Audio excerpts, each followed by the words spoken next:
Monday, November the 20th, 2017, to you. 9 days ago, I wrote about Yemen. Today, I'm going to write about Lebanon. Poor Lebanon. That is a beautiful country with paradisiac beaches and kind people. Beirut was once known as the Paris of the Levant. Through its independent life, Lebanon has sought to preserve the delicate equilibrium among its religious groups, Shia Muslims, Sunni Muslims, and Maronite Christians. But due to its geopolitical position, foreign powers exacerbate Lebanon's religious conflicts. That did happen during the 1975-1990 Lebanese civil war, and that is happening now, I'm afraid. On November the 4th, Lebanese Prime Minister Mr. Saad Hariri surprisingly announced his resignation from Riyadh, Saudi Arabia. In his speech, Mr. Hariri said he was afraid for his life and denounced Iran's meddling in Lebanon's affairs through the Hezbollah militant group. It has been 2 weeks since Mr. Hariri's resignation, and he has not returned to Beirut despite what he has promised many times to tender his official resignation to President Mr. Michel Aoun. That situation has fueled many conspiracy theories among Lebanese people, such as he was taken prisoner by the Saudi government or his private interest received Saudi money. In addition, there is major concern on the Lebanese situation in the United States, Russia, and above all, France.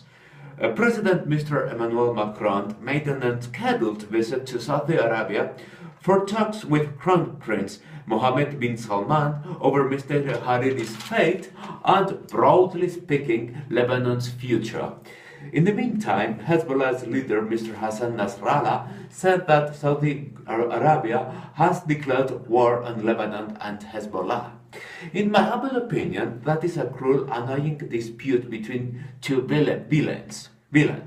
I'm a staunch opponent of Hezbollah. Indeed, it is a harsh extremist movement. Its tactics are merciless and brutal. Hezbollah's militants go as far as to use women and children as human shields.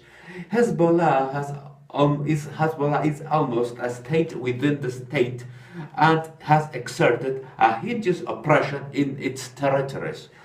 Everyone agrees that Hezbollah, the only extremist militia still active after the civil war, would be demobilized without Tehran support. But I may not forget that Saudi Arabia has played an aggressive role in regional politics.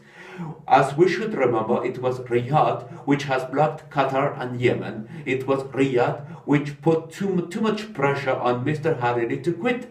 How could the Saudi blockade on Lebanon affect Lebanese economy?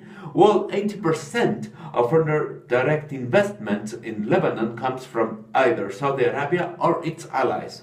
Also, up to 400,000 Lebanese work in the Gulf region, and remittances flowing back into Lebanon estimated at between $7 to $8 billion a year, which are a vital source of cash.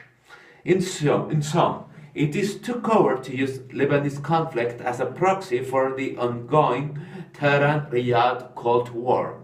Please, Iran and Saudi Arabia, leave the Lebanese people in peace. The world is still on.